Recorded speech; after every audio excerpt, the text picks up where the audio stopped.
Hi, welcome to RTV. పుట్టిన వెంటనే మరణాన్ని ఊహించవచ్చా? నటి సౌందర్య అకాలంగా ఈ లోకాన్ని వీడి వెళ్ళి ఏప్రిల్ 17కు 20 ఏళ్ళు అవుతుంది. ఆమె మరణాన్ని ముందుగానే ఒక వ్యక్తి అంచనా వేశాడని మీకు తెలుసా? ఎవరతను? సౌందర్య గురించి చాలా మందికి తెలియని ఆసక్తికర విషయాలను ఇవాళ తెలుసుకుందాం. దాదాపు 10 ఏళ్ల పాటు టాలీవుడ్లో ఓ వెలుగు వెలిగింది సౌందర్య. ఆమె తెలుగింటి అమ్మాయి కాదు, అయినా అచ్చం అలానే ఉంటుంది. ఎక్స్పోజింగ్ని నమ్ముకోకుండా టాలెంట్ని నమ్ముకున్న ఈ స్టార్ హీరోయిన్ చీరకట్లో టాలీవుడ్ మనసు దోచింది. కెరీర్ పీక్ స్టేజ్లో ఉన్నప్పుడు పెళ్లి చేసుకున్న సౌందర్య 31 ఏళ్ల వయసులోనే మరణించింది. నాడు బీజేపీ కోసం ఎన్నికల ప్రచారానికి బెంగళూరు జక్కూరు విమానాశ్రయం నుంచి కరీంనగర్కు సౌందర్య రావాల్సి ఉంది. కరీంనగర్ పార్లమెంటు అభ్యర్థి విద్యాసాగర్ రావు తరపున ప్రచారం చేయడానికి చార్టర్ విమానంలో సౌందర్య బయలుదేరారు. ఆ విమానంలో సౌందర్య, ఆమె సోదరుడు అమర్నాథ్, మరో వ్యక్తి ఉన్నారు. దురదృష్టవశాత్తు విమానం గాల్లోకి ఎగిరిన కొన్ని క్షణాలకే పక్కనే ఉన్న గాంధీ విశ్వవిద్యాలయం ఆవరణంలో కుప్పకూలింది. అక్కడికి వెళ్లి చూస్తే మొత్తం మంటలే కనిపించాయి. విమానంలో ఉన్న ముగ్గురు కాలి బూడిదయ్యారు. జూలై 18, 1971న కర్ణాటకలోని కోలార్ జిల్లా మలబాగల్ గ్రామంలో సౌందర్య జన్మించారు. ఆమె పుట్టినప్పుడే ఆమె మరణం త్వరగా సంభవిస్తుందని ఓ జ్యోతిష్కుడు చెప్పినట్టుగా పలు మీడియా సంస్థలు చెబుతుంటాయి.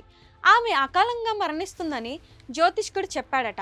అందుకే సౌందర్య తల్లిదండ్రులు నిత్యం పూజలు, యాగాలు చేసేవారని ఆమె సన్నిహితులు అంటుంటారు. దాదాపు 12 ఏళ్ల పాటు సినీ పరిశ్రమలో స్టార్ హోదాను అనుభవించిన సౌందర్య తెలుగు, తమిళం, కన్నడం, మలయాళం భాషల్లో 100కు పైగా సినిమాల్లో నటించారు. సౌందర్య అసలు పేరు సౌమ్య. సినిమాల్లోకి ఎంట్రీ ఇవ్వడానికి ముందు ఆమె తన పేరును సౌందర్యగా మార్చుకున్నారు. డాక్టర్ కావాలనుకున్న సౌందర్య ఎంబీబీఎస్లో జాయిన్ అయ్యారు. అయితే ఎంబీబీఎస్లో మొదటి సంవత్సరంలో ఉండగా ఆమె తండ్రి స్నేహితుడు గంధర్వ చిత్రంలో నటించేందుకు అవకాశం ఇచ్చారు. ఆ తర్వాత అమ్మోరు సినిమాలో నటించారు సౌందర్య. ఈ మూవీ గ్రాండ్ సక్సెస్ కావడంతో సౌందర్య తన చదువును మధ్యలోనే ఆపేశారు. తెలుగులో నాటి స్టార్ హీరోలందరితో నటించారు సౌందర్య. Venkatesh, సౌందర్యది super hit పెయిర్గా cine lovers అభిప్రాయపడుతుంటారు. రాజా, జయం మనదేరా, పెళ్లి చేసుకుందాం, పవిత్ర బంధం, ఇంట్లో ఇల్లాలు, వంటింట్లో ప్రియురాలు లాంటి సూపర్ హిట్ సినిమాలో వెంకటేష్తో జోడీగా నటించి మెప్పించారు సౌందర్య. అటు మెగాస్టార్తో సౌందర్య కాంబో కూడా అదిరిపోయేది. ముఖ్యంగా అన్నయ్య సినిమాలో చిరుతో కలిసి కామెడీని పండించారు సౌందర్య. ఇలా కెరీర్ పీక్స్లో ఉండగా తన మేనమామ, బాల్య స్నేహితుడైన రఘును ఏప్రిల్ 27, 2003న పెళ్లి చేసుకున్నారు సౌందర్య. తర్వాత బీజేపీకి ప్రచారం చేయాలని నిర్ణయించుకోవడం, ఆ వెంటనే విమాన ప్రమాదంలో మరణించడం సినీ లోకాన్ని విషాదంలో ముంచేసింది. సౌందర్య పార్థివ దేహాన్ని చూడడానికి యావత్ సినీ లోకం తరలి వెళ్ళింది. ఈ సమయంలో ఆమె తల లేదని, మొండెం మాత్రమే ఉందని సౌందర్య స్నేహితురాలు నటి ప్రేమ చెప్పారు. సౌందర్య చేతి వాచి చూసి అది ఆమెనని తెలుసుకున్నామని, జీవితం ఇంతేనా అని ప్రేమ ఓ ఇంటర్వ్యూలో ఎమోషనల్ అయ్యారు.